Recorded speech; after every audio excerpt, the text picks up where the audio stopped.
Bonjour à tous.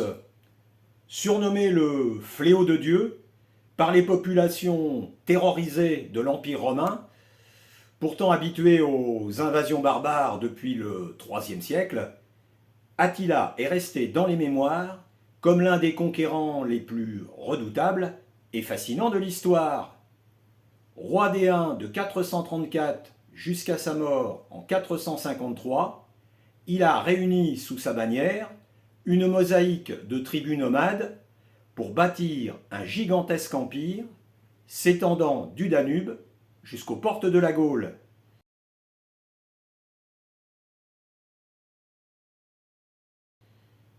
Mais au-delà de l'image du guerrier sanguinaire et impitoyable, découvrons l'homme derrière la légende.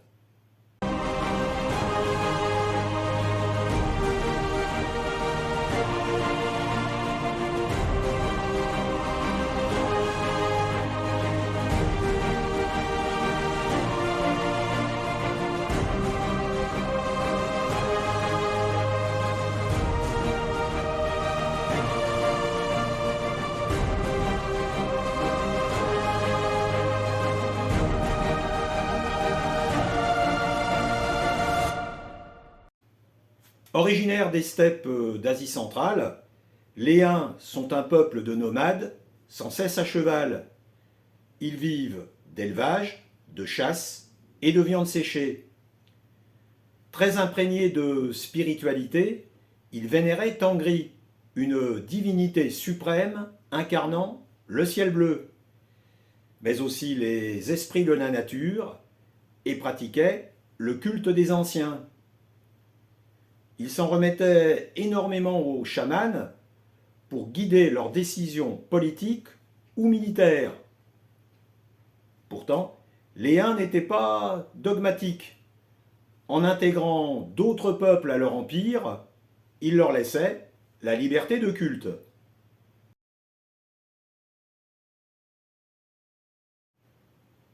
Ils apparaissent en Europe dans les années 370. Et le moins que l'on puisse dire, c'est qu'ils n'ont pas bonne réputation. Redoutables cavaliers, ils sèment la terreur en lançant des raids rapides dans les Balkans. Maniant avec dextérité l'arc, le lasso et la lance, ils tentent d'assiéger des villes et terrorisent les peuples germaniques. C'est dans ce contexte que naît vers 395 Attila, fils du roi Munsuk. C'est aussi à cette date que l'Empire romain se scinde en deux. À l'ouest, l'Empire romain d'Occident, avec pour capitale historique Rome, mais qui s'efface de plus en plus au profit de Ravenne.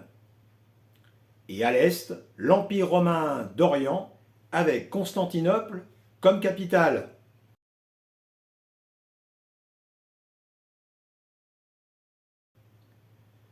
Un partage censé améliorer la gestion de ces immenses territoires, mais qui va révéler les faiblesses et les disparités entre les deux empires, ce dont profitent les Huns qui se font verser un tribut annuel en argent pour garantir une paix toute relative.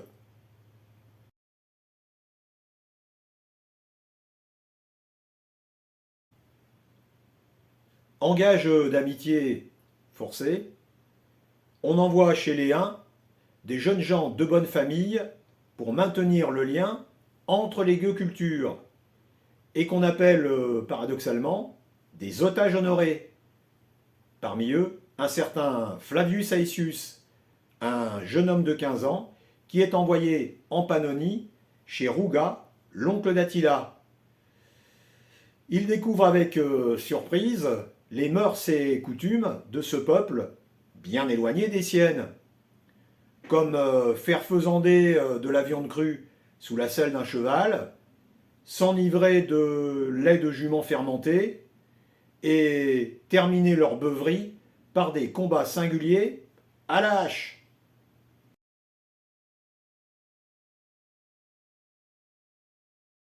Pourtant, il va sympathiser avec Attila. Devenu orphelin à la mort de Monssouk, il n'a que 9 ans, mais il décèle en lui une vive intelligence et une force de caractère qui font l'étoffe d'un futur chef. 4 ans plus tard, c'est au tour d'Attila d'être hébergé chez Aëtius, en hôte de marque, à Constantinople. Tel un touriste en voyage organisé, on lui fait découvrir la ville, habillé à la romaine. On l'emmène au forum, au bain public, à la bibliothèque impériale et dans des villas somptueuses. Il apprend même le grec et le latin. Mais il n'est pas emballé par tout ce décorum.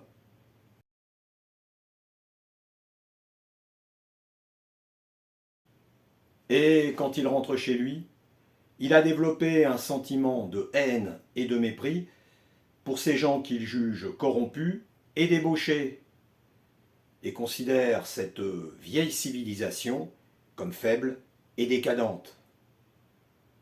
Il nourrit l'espoir de faire chuter un jour cet empire au pied d'argile.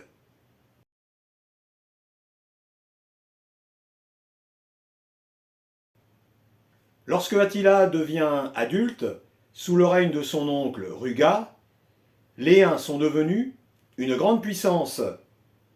Ils dominent un vaste territoire, aux frontières floues, composé d'une multitude de peuples, plus ou moins autonomes. Certains sont assimilés, d'autres tributaires, ou reconnaissent la suzeraineté théorique du roi des Huns, mais restent toutefois indépendants.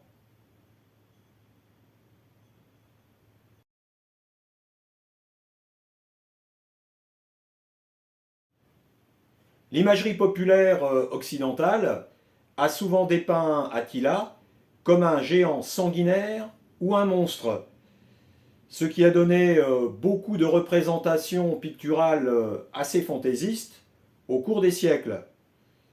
Pour ceux qui l'ont rencontré, comme l'historien romain Priscus, Attila était de petite taille, trapu, avec une large poitrine et une carrure robuste qui imposait le respect. Une tête large, avec des traits asiatiques très marqués, et un teint basané par la vie rude dans les steppes.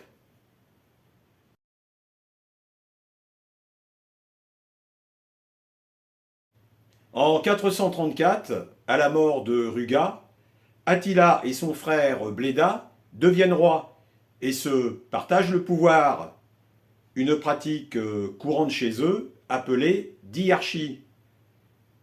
Ils soumettent les Ostrogoths, les Gépides et les Alains.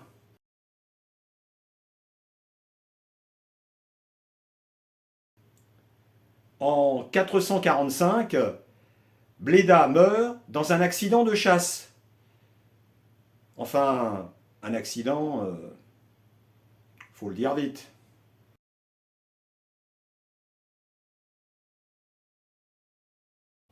Maintenant, seul aux commandes, son but est d'unifier tous les barbares de l'Est sous son autorité et de fédérer toutes les tribus nomades du Danube à la Sibérie, quitte à employer la force et à réprimer dans le sang tous ceux qui s'opposent à lui.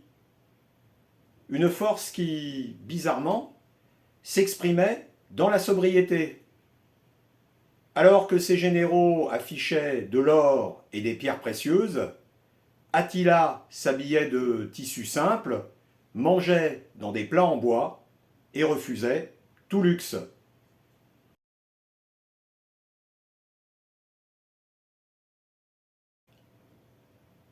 Alors qu'il continue de racketter les deux empires, dont il a doublé les redevances, l'empereur byzantin Théodose II tente de le faire assassiner.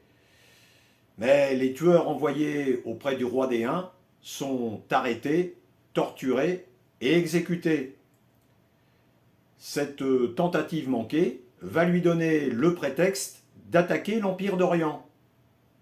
Mais au même moment, il reçoit une demande d'aide et une bague venant d'Honoria, sœur de l'empereur d'Occident, Valentinien III.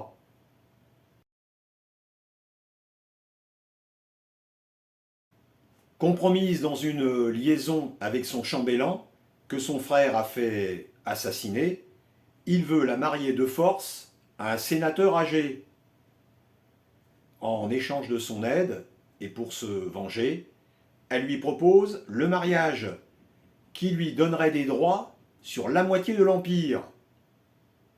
Attila s'empresse d'accepter la proposition d'Honoria, bien sûr rejetée par Rome.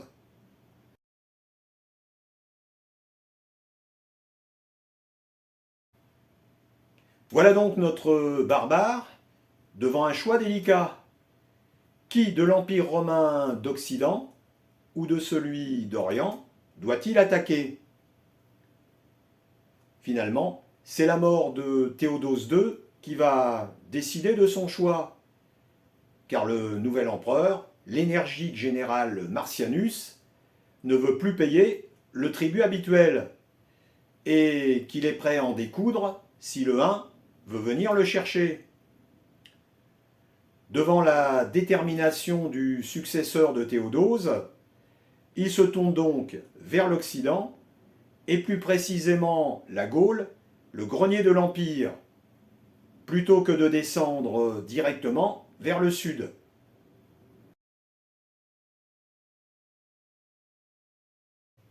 En stratège rusé, il envoie même un message à Rome pour l'assurer qu'il ne veut s'en prendre qu'aux Visigoths.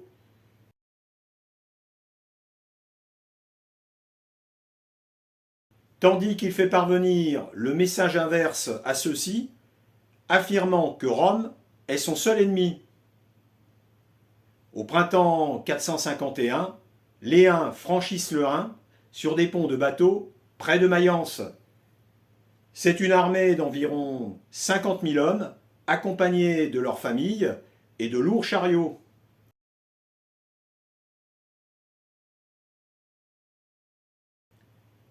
C'est au total 700 000 personnes qui vont déferler sur la Gaule. Ils vont piller et ravager des villes comme Trèves, Metz, Reims et Strasbourg.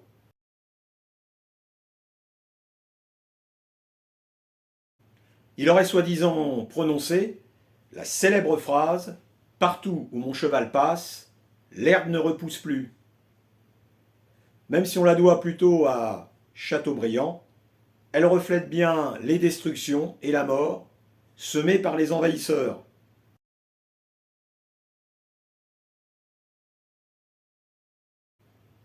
Les rumeurs de massacres et de pillages arrivent jusqu'à Ravenne, qui prend enfin conscience du danger que représentent les Huns.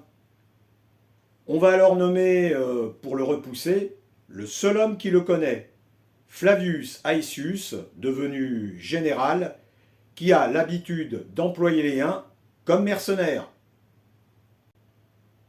Attila se dirige maintenant vers Paris. Connaissant le sort réservé aux autres villes, les habitants ne pensent qu'à fuir. Mais une jeune femme, prénommée Geneviève, va les exhorter à rester en lançant sa célèbre citation « Que les hommes fuient s'ils veulent, s'ils ne sont plus capables de se battre. Nous les femmes, nous prierons Dieu tant et tant qu'il entendra nos vœux. » Grâce à ses prières, ou plutôt son leadership, elle convainc les habitants de fortifier la ville au lieu de déserter.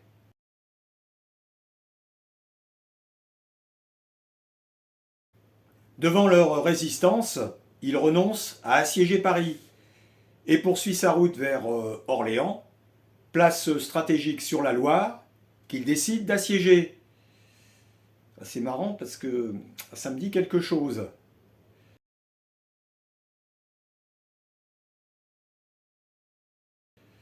Mais comme pour Paris avec Geneviève, la défense est organisée par l'évêque Aignan, qui dépêche un messager auprès d'Aetius pour demander des renforts.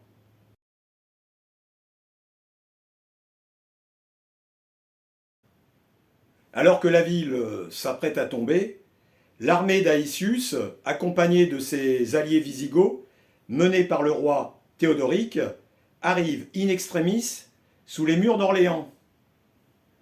Surpris par l'arrivée de cette armée de secours, Attila décide de battre en retraite et prend la direction de l'Est, Aïsius décidant de le poursuivre.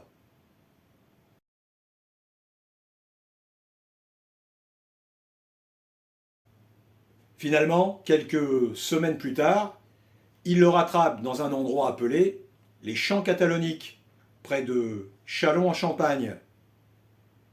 La confrontation devient inévitable. Une bataille à l'échelle européenne, puisque chaque camp est composé d'une multitude de peuples. Mais ça, on le verra la prochaine fois.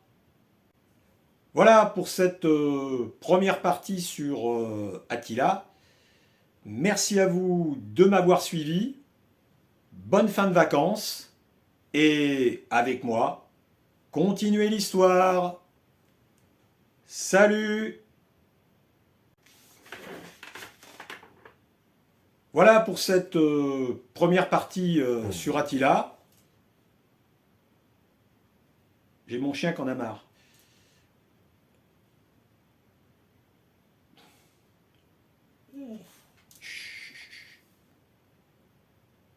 Tu me laisses finir?